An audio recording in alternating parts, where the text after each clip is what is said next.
नमस्कार, सुस्वागतम. मी आरती गुप्ते. माझ्या या चॅनेलवर तुमचं सगळ्यांचं खूप खूप स्वागत. आज मी तुमच्यासमोर चित्रा माळी यांनी लिहिलेली एक रचना सादर करत आहे. पण त्यापूर्वी एक सूचना, जर व्हिडिओ आवडला तर जरूर लाईक करा, शेअर करा आणि यूट्यूबच्याच कॉमेंट सेक्शनमध्ये कॉमेंट्ससुद्धा करा, कारण मी त्यांची वाट बघत असते. आणि चॅनेलला सबस्क्राईब करायला विसरू नका. ऐकूया तर. आजच्या कवयित्री आहेत चित्रा माळी आणि शीर्षक आहे आत्मसंवाद. आपल्याच घराचा छोटासा कोपरा शोधावा आपण आपल्यापुरता. आपल्याच घराचा छोटासा कोपरा शोधावा आपण आपल्यापुरता. मौनामध्येही जिथे चालावा संवाद मनाशी अंतर्मनाचा.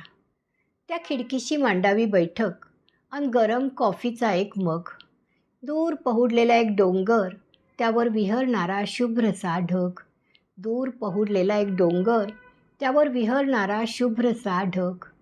संथ सांजावलेला संधिप्रकाश, कधी शून्य शांत निरभ्र आकाश.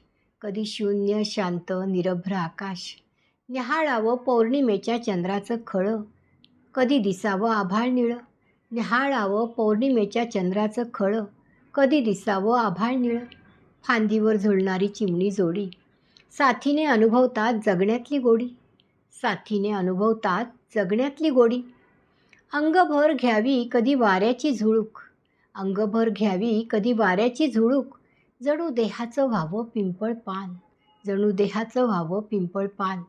ना वेळेचं ना अस्तित्वाचं कशाचंच ना उरावं भान. ना वेळेचं ना अस्तित्वाचं कशाचंच ना उरावं भान. कधी पाहावं कसं येतं काळ्या मेघांनी आभाळ भरून. कधी पाहावं कसं येतं काळ्या मेघांनी आभाळ भरून.